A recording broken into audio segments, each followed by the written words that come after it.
Hey guys, JC Smith here. Today we're working on, well, what used to be a Ford truck. I guess I should show you what it used to look like. It used to look like this Ford truck. It was a F750, air brake, 6.7, 24-foot box truck, 33,000 GVW, air braked, all that kind of stuff. I took the box off the truck. I took the cab off the truck, and I took the hood off the truck. I pulled the dash out of here because we might need that for what we're doing. Some pieces of it. A really decent cab. I mean, rockers and cab corners were in really nice shape. This was a 2009 truck, and I have, the reason I took it all apart is to recoup some of my money. So I sold off the box, sold the cab, sold the hood, sold the wheels and tires. Has really nice front Michelin steers too, and they're gone. The rears look like those Michelins right there, and were equally deep tread. Okay, so the reason we did this is it had a Cummins 6.7 in it, and the engine has troubles, and the fleet company that owns these, and once they get to a certain point, they just don't fix them. This truck had high 200,000 miles on it. Now, they usually take very good care of their trucks, maintenance-wise, and they actually look pretty good. But this one we're thinking about fixing. Believe it or not, it's not a wiring problem. I've been dissecting the wiring to take out what we need, what we don't need. And I'll show you what's going on with this thing. Many of you, as soon as I crank this over, will be able to tell what the engine problem is.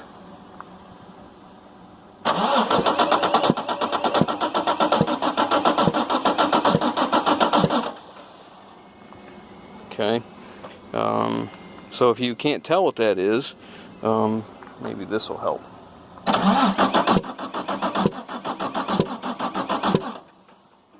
Batteries are getting a little low on us, but anyways, what that is, or what we believe that is the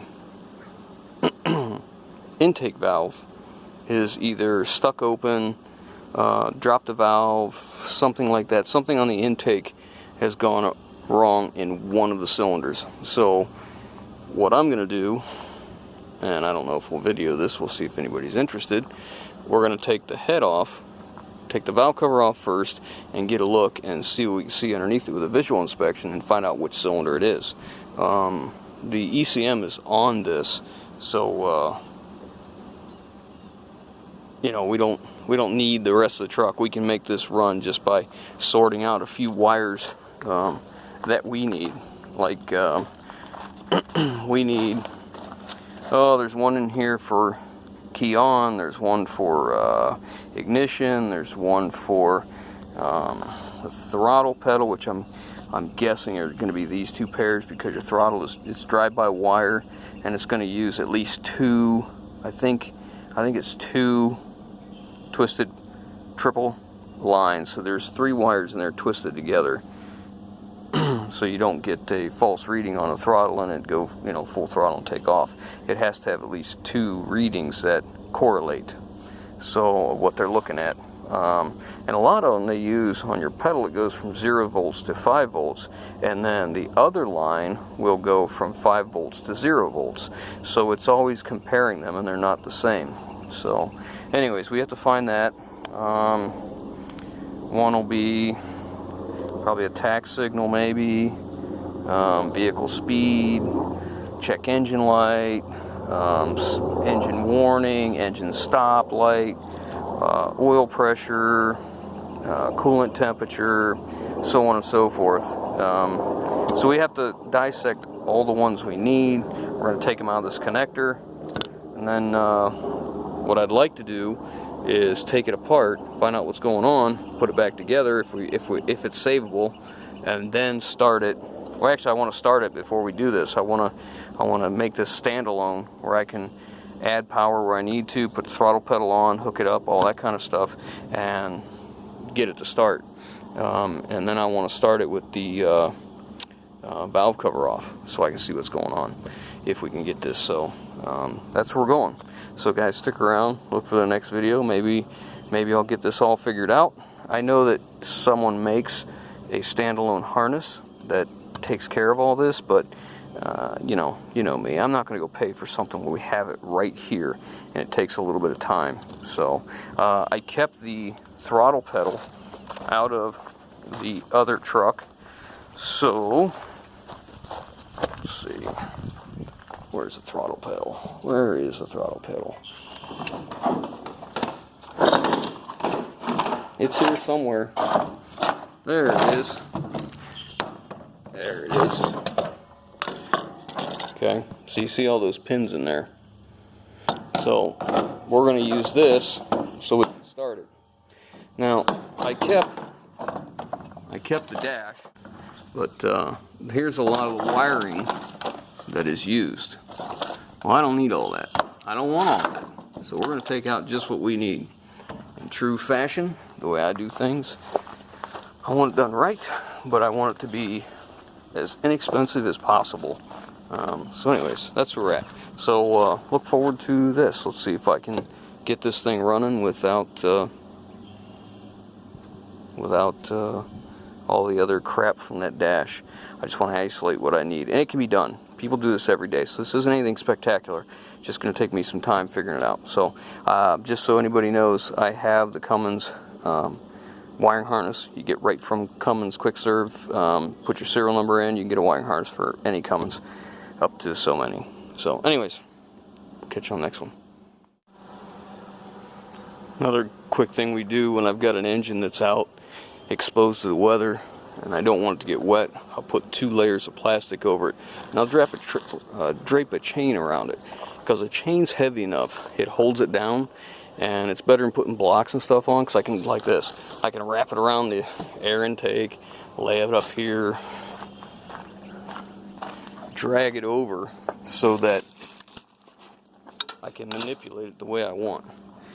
And it typically stays. Very, very seldom does it come off. Well, just a little trick we do. Alright, I was editing the video, and I thought I better address something, because I know what's going to happen at this point. I was coming through and I was watching it, and I know what people are going to say. Why in the world would you have taken the cab off and taken everything loose before you try to start the engine? And I'll explain. Trust me, it's not my first rodeo. It's not the first time we've done this. Alright, what ends up happening, and what happened this truck was no different. When the fleet company condemned the truck and said, listen, we're done, we're not going to fix it, we're going to sell the truck, okay? They start pilfering parts off of it. They start robbing all the pieces that they need for something else instead of buying new parts. The fuse panel was missing in this truck. There was a lot of switches missing from inside. The clutch, neutral safety switch was missing. There were several things cut off on underneath the dash. There was some stuff cut out from underneath the hood. You know, the mass airflow sensor was missing. I mean, there's a lot of things. It wasn't like everything was complete. So, you know, what we end up doing is, you know, I'll take the risk. I understand I can't see oil pressure, I can't see coolant temperature, all that, but those are things we can address after. I want to make sure it cranks over, it starts, let's see what's going on, and let's go from there. I can put manual gauges on this. That's not a big deal. We can change out a couple sending units, sensors, put manual gauges in here and see what's going on. That's not a problem. And I'm standing out here in the rain doing this so we can avoid all the comments later. But anyhow, and what you might notice here is, while I'm thinking of it, is there's a 6.7 a medium duty. There's a CP3. This one is rear gear driven. All the gears for the cam, the CP3, and so on and so forth is in the rear, not in the front like it would be in a pickup truck. Now, I don't know if all the medium duties are like that, but it's my understanding if it's red, it's rear driven. Maybe, maybe not. I don't know. It doesn't matter. It's not that big a deal. But I wanted to clarify why we're doing it this way, because it was missing parts. Okay? I hope everybody got that. So now let's move on to the rest of the video. Okay, so I ended up dissecting through and labeling all the circuits so we could figure out what we need and what we don't. this is the ignition wire that it needs to see so it will start when you crank it.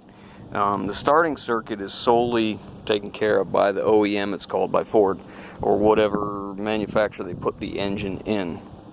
Alright, so what happened was I put power to this and I cranked and cranked. I had no start. It just wouldn't start. And I started digging into it, looking, and lo and behold, we actually did have a wiring problem. These two wires, this is ground and this is power, and they come from over on the battery side. They come from over here, and this is the Cummins harness, and you know, they're fused and whatever, and I had power to here on both sides of this pigtail, but then I lose it going up and over. Well, we're gonna have to custom make a wiring harness, change it and all that anyways, so I came over here to where the power splices off, and I peeled back the heat shrink because it takes one and goes to two. Peeled back the heat shrink, added a heavy wire here onto it, put it into my ignition, which is what I have tapped off here, and then I can just give it battery power off the fuse box. And this is the battery wire. So I'm just going to temper it on here and listen. You can see, you can hear the Cummins ECM going through its self-test. Now, I've got this rigged up for my starter button. So now we have power, we have ignition source, 12 volt key on basically. Now we're going to start it. It might get a little loud.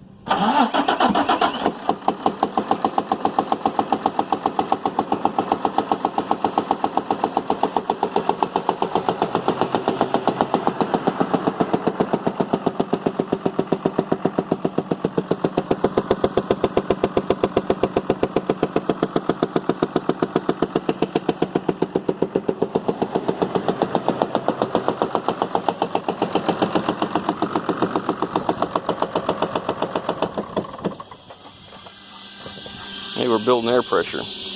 Okay, so now you can see it does run, with the exception of the, you know, popping back through the intake. It actually sounds pretty decent, didn't have any knocks in the bottom end or anything. So the whole purpose for doing this is so that we can test this engine, see what we think on it. Now I'll be able to take the cover off, you know, look underneath it, let's see what's going on, and then decide if it's, you know, worthy of going through and fixing it. If you guys like this and you want to see us tear it down and see what the repair is, let me know in the comments. Like, share, subscribe, all that good stuff, and we'll catch you on the next one.